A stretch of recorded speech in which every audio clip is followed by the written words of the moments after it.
Assalomu alaykum, hurmatli tinglovchilar. Men fakt-pediatriya va neonatologiya kafedrasi mudiri, dotsent Otajonova Shoira Xalilovna bo'laman. Bugungi mavzumiz go'dak yoshdagi bolalarda o'tkir pnevmoniyalar mavzusiga bag'ishlanadi.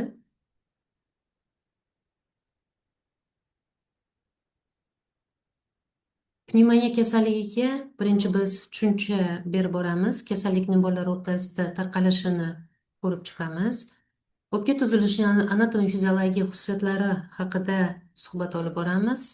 Pnevmoniya kasalligining etiologiyasi, patogenezi, klassifikatsiyasi, jarayonning joylashuviga qarab klinik manzarasi, diagnoz qo'yish usullari, differensial diagnostikaga va davolash usullariga to'xtalib o'tamiz.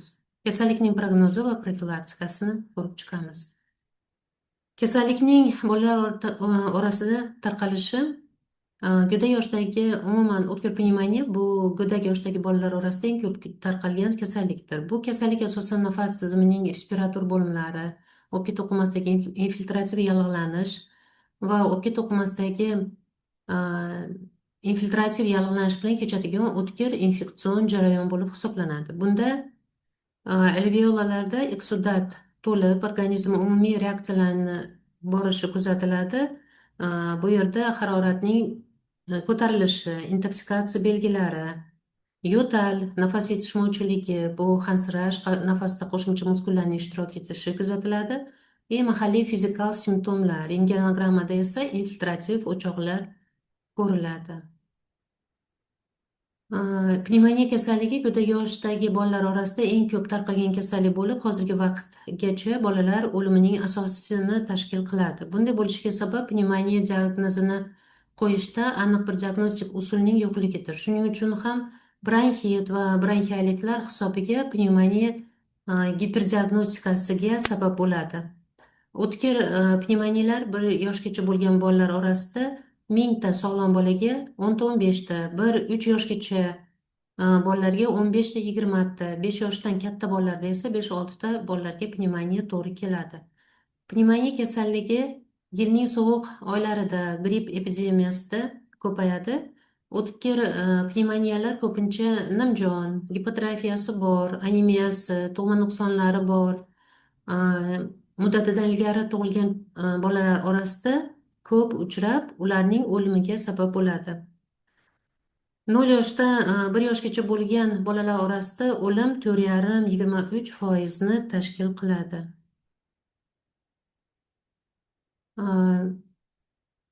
1 yoshgacha bo'lgan bolalarning anatom-fiziologik xususiyatlarida biz mana bilamizki, nafas tizimi burun bo'shliqlaridan boshlanadi. 1 yoshgacha bo'lgan bolalar burun bo'shliqlari yaxshi rivojlanmagan, burun yo'llari tor, kalta, pastki burun yo'li hali rivojlanmagan.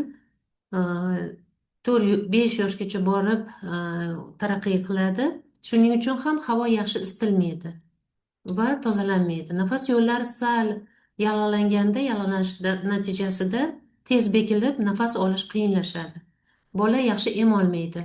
Shilliq qavatlari nozik, qon tomirlarga boy, g'orsimon to'qima yaxshi rivojlanmagan bo'ladi. O'pka hajmi kichik, 1 santimetr tana uzunligiga 4 millilitr o'pka hajmi to'g'ri keladi. 8 yoshda bu 18 millilitrda, kattalarda esa 31 millilitrga teng bo'ladi. Havo yo'llari kalta, respirator, bronxial va alveolar soni oz. Tug'ilganda 1,5 million ni tashkil qilgan bo'lsa, 8 yoshda ular 14 milliongacha yetadi. Tug'ilganda alveolar soni 20-24 million bo'lsa, 8 yoshda 300 millionga yetadi. Alveolar diametri chaqaloqlarda 50 mikron, 1 yoshda 80-100 mikron, 12 yoshda 180 mikron, kattalarda esa 250-300 mikron tashkil qiladi. O'pkaning yuzasi tug'ilganda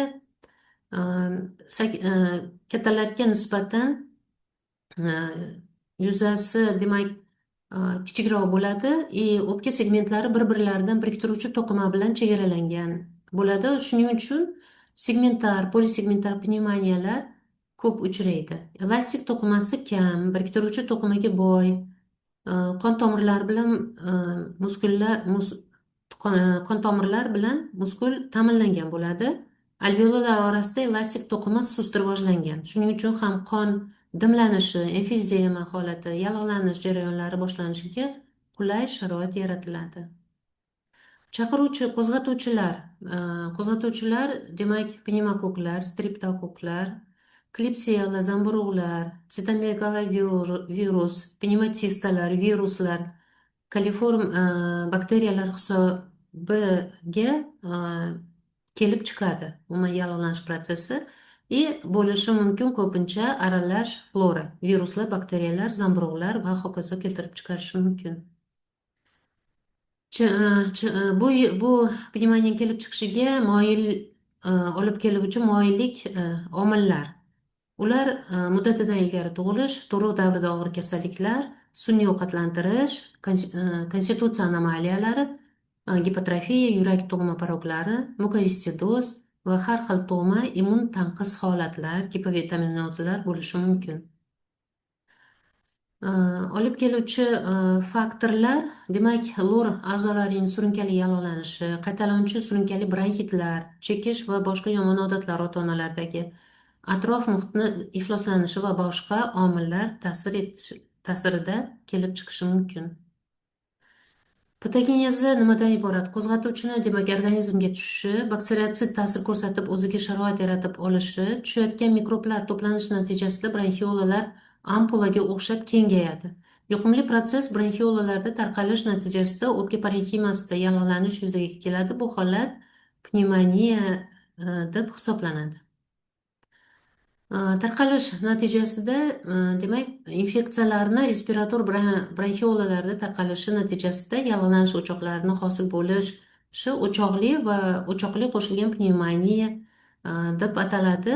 Bakteriyalarning tarqalishi segmentlardagi alveolardan suyuqlikning chiqishi kuchayib, bitta segmentga to'planishi va segmentlardagi bronxlarda infeksiyalangan shilliq to'planishi natijasida segmental pnevmoniya rivojlanadi, ya'ni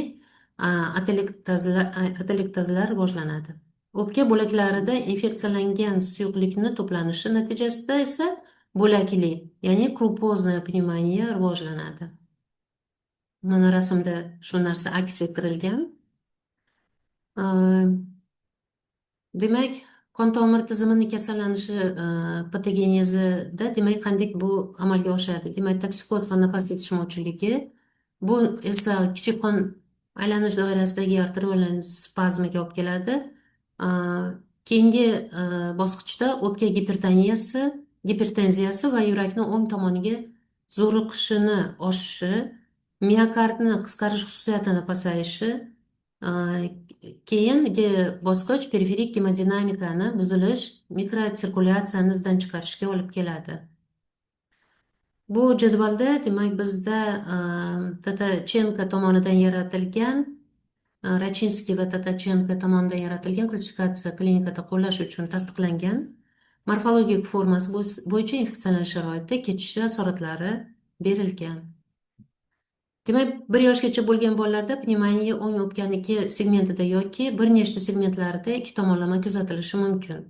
Katta yoshdagi bolalarda pnevmoniya ko'proq o'ng o'pka 2, 6, 10 segmentlarda, chap o'pkada esa 6, 8, 9, 10 segmentlarda kuzatilishi mumkin.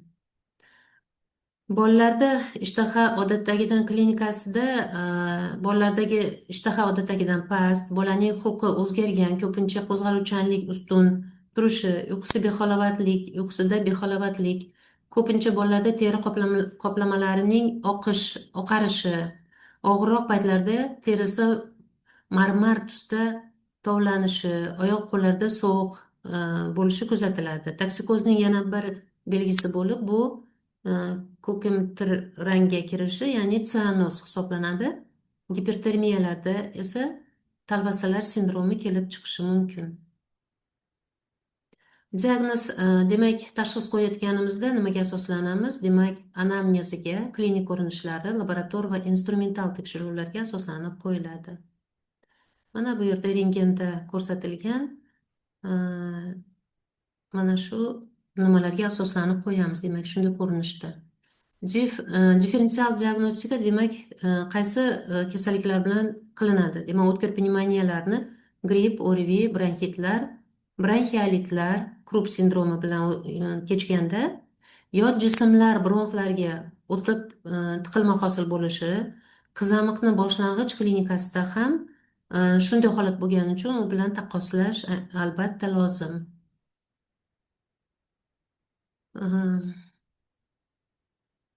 Demak, davolashda birinchi o'rinda quyidagi tamoyillarga amal qilamiz. Birinchisi nafas yo'llarini obstruksiyasini yo'qotish, balg'amni suyultirish, burun halqumdan yiring larni bronxlardan balg'amni so'rg'ichlar bilan olib tashlash, vibromassaj, drenajni to'g'irlash, ya'ni tanasini yotishini o'zgartirish bilan bronxoskopiya,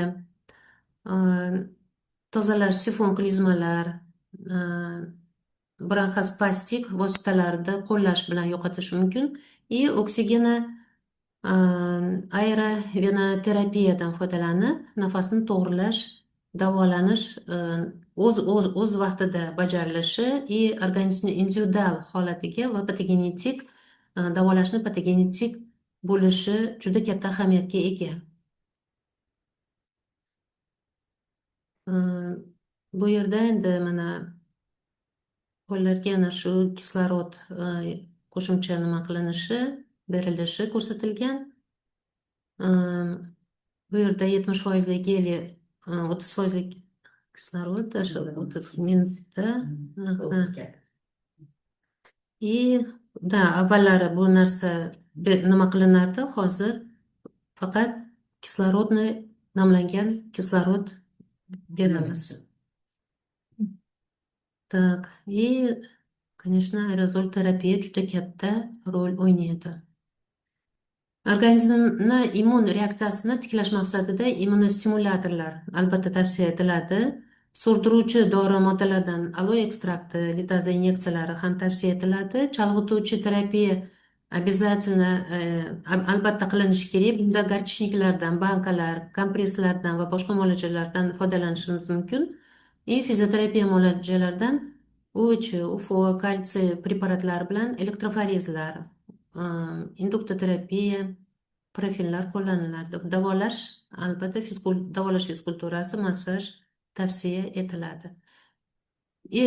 Ko'proq bu kasallik kelib chiqishini oldini olish uchun quyidagi albatta muolajalarni bajarishimiz kerak. Bu birinchi o'rinda bolani chiniqtirish, ratsional uni ovqatlantirish, yetarli vaqt ichida sof havoda sayr qildirish, yaxshi parvarish qilish, o'z vaqtida surunkali infeksiya o'choqlarini sanatsiya qilib turish, qo'shilib kelgan kasalliklarni davolash, ya'ni fon kasalliklari hisoblangan raxit, gipotrofiya, anemiya va hokazo kasalliklarni o'z vaqtida davolash kiradi.